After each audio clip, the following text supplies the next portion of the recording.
Humambalang sa isang kalsada sa Sindangan, Zamboanga del Norte ang mga gumuhong lupa mula sa bundok. Isang ginang naman ang natrap sa loob ng sasakyang bumaliktad sa bangin sa Cebu City. Narito ang unang balita.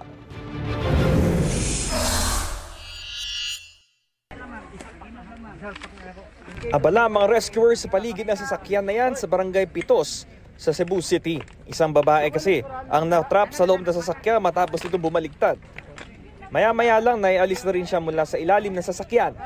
Batay sa incident report, ipinirata ng lalaking driver ang sasakyan sa tapat ng kanilang bahay pero dumausdos ito pababa sa bangin. Sinubukan pigilan ng lalaki ang sasakyan pero nagtuloy-tuloy ito hanggang sa bumaliktad.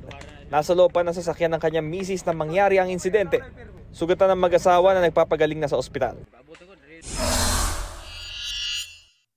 Patay ang isang babaeng 17 taong gulang matapos maatrasan ng isang truck sa Arakan, Cotabato. Base sa investigasyon, tinatahak ng truck ang pataas na bahagi ng kalsada mula sa Tinanan Bridge. Kasunod nito ang biktimang nakamotorsiklo. Nawala ng kontrol ang driver sa truck hanggang sa maatrasan nito ang motor at nagulungan ang biktima. Walang pahayag ang driver ng truck. Bumigat ang trapiko sa National Highway na bahagi ng Sindangan, Zamboanga del Norte.